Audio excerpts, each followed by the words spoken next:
मजबूरी का फायदा, दिल छू लेने वाली कहानी। एक दिन आरती अपने ऑफिस से घर आई तो देखा उसकी माँ घर की साफ सफाई में लगी हुई थी। आरती ने माँ से पूछा, माँ क्या बात है, आज बहुत साफ सफाई हो रही है। राधिका जी ने कहा, बेटी कल तेरी मौसी आ रही हैं एक रिश्ता लेकर। आरती ने कहा, माँ तुम तो जानती हो उन्हें और उनके बताए रिश्तों को, अपनी अमीरी का दिखावा करने आ रही होंगी। राधिका जी बोली, बेटी जो भी है मना तो नहीं कर सकते हैं, अब आ ही रही हैं तो देख लेते हैं। आरती अपना बैग रखकर रसोई में चली गई। आरती ने पूछा, माँ आज खाना नहीं बनाया क्या? राधिका जी ने कहा, हाँ जल्दी बना दिया था, फ्रिज में रखा है, निकाल कर खा लो। आरती खाना खाकर सोने चली जाती है। राधिका जी देर रात तक सफाई में लगी रहती हैं। आरती सुबह उठकर देखती है तो पूरा घर नया सा लगता है, नए पर्दे, सोफे पर नए कवर। राधिका जी चाय बना रही थी। आरती ने कहा, लगता है मौसी के स्वागत की पूरी तैयारी है। राधिका जी ने कहा, हाँ क्यों नहीं, वो मेरी बेटी के लिए रिश्ता जो लेकर आ रही है।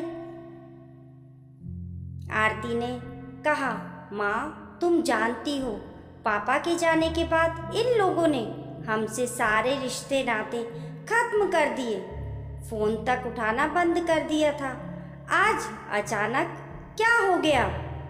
राधिका जी बोली, वो सब तो ठीक है, लेकिन अब आ ही रही है तो खातिरदारी तो करनी पड़ेगी। तू आज ऑफिस से छुट्टी ले ले, मुझसे इतना काम नहीं संभलेगा। आरती ने कहा, ठीक है, लेकिन मौसी ने ताने मारे तो मैं भी सुना दूंगी। राधिका जी बोली, अरे वो कुछ नहीं कहेगी और कुछ कहे तो सुन लेना, घर आए मेहमान की बेइज्जती नहीं कर सकते। आरती और राधिका जी ने मिलकर जल्दी से सारा काम निपटा लिया। दोपहर को रानू मौसी घर आ गई। रानू ने आते ही कहा कि यहाँ आना तो नर्क में आने जैसा लगता है, देखा नहीं बाहर कितनी भीड़ है, गाड़ी भी अंदर नहीं आ पाई, बहुत दूर से पैदल आ रही हूँ, तुम लोग पता नहीं यहाँ कैसे रह लेते हैं। आरती ने गुस्से से माँ की ओर देखा। माँ ने इशारे से आरती को चुप रहने को कहा। राधिका जी ने आरती से कहा कि मौसी के लिए चाय नाश्ता ले आओ। आरती रानू मौसी के लिए चाय नाश्ता ले आती है। रानू ने कहा, तुम लोग तो मुझे पूछते नहीं, पर मुझे तो तुम्हारी हमेशा चिंता रहती है, अब तुम्हारा है ही कौन, मुझसे ही सब देखना है। मैं आरती के लिए ऐसा रिश्ता लाई हूँ कि तुम सोच भी नहीं सकते। राधिका जी ने कहा, हाँ बहन, अब हमारा है ही कौन, वैसे ये बता लड़का कैसा है? रानू ने बताया कि बहन 10 लाख रुपए महीने कमाता है, मेरे घर के पास ही बहुत बड़ी कोठी है, 2 भाई हैं और 1 बहन, सबकी शादी हो गई, बस ये सबसे छोटा ही रह गया है। राधिका जी ने कहा कि लेकिन इतने बड़े घर से बात कैसे बनेगी, हमारी हालत तो तू जानती है। रानू बोली कि अरे तू चिंता मत कर, मैंने सब बात कर ली है, उन्हें कुछ नहीं चाहिए, दोनों तरफ की शादी का खर्च उठा रहे हैं मेरे कहने पर, बस एक बात है। राधिका जी ने कहा, क्या बात है? रानू ने बताया कि उस लड़के का पहले विवाह हुआ था, लेकिन एक ही साल में पत्नी का देहांत हो गया, इसलिए अब उसे कुंवारा ही समझो।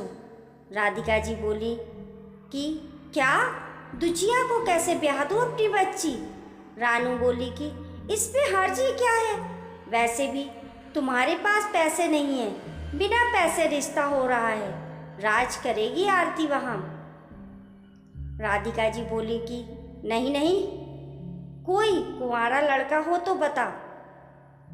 आरती ने कहा कि मौसी एक रिश्ता लाई, वो भी ऐसा रानू गुस्से में उठ खड़ी हुई। रानू गुस्से में बोली कि भलाई का तो ज़माना ही नहीं है, तुम सोच लो, ऐसा रिश्ता रोज़ रोज़ नहीं मिलता। अब आरती ने रानू मौसी से कहा कि हमने सोच लिया, ऐसा रिश्ता हमें नहीं चाहिए।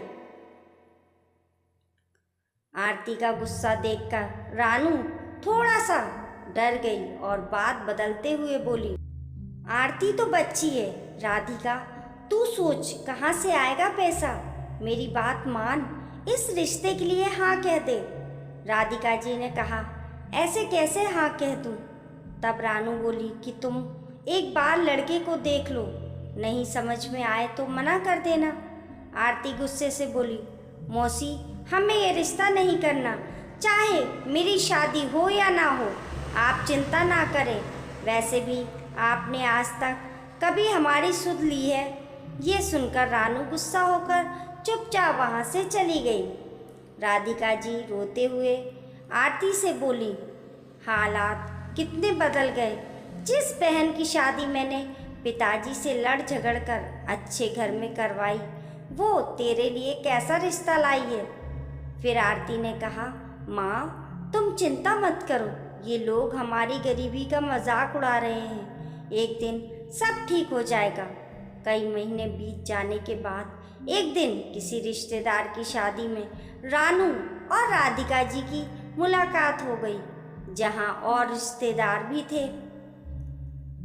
रानू ने अपनी रिश्तेदार से ममता से कहा कि मैंने इतना पैसे वाले घर का रिश्ता बताया था आरती के लिए, लेकिन माँ बेटी ने ठुकरा दिया और अभी तक कुंवारी बैठा रखी है घर में।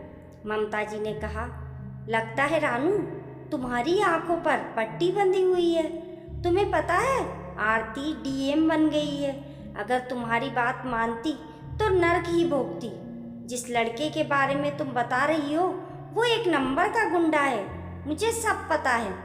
राधिका जी ने रानू से कहा, और सुन, मेरी बेटी का रिश्ता बहुत अच्छे घर में पक्का हो गया। मेरी बेटी को सरकारी आवास भी मिल गया। जानती है लड़का नेवी में है। किसी की मजबूरी का मजाक बनाने से पहले ये भी सोचना चाहिए कि कभी ना कभी सबके दिन बदल जाते हैं। रानू बिना कुछ बोले वहाँ से उठकर चली गई। दोस्तों, आपको ये कहानी कैसी लगी कमेंट करके ज़रूर बताइए।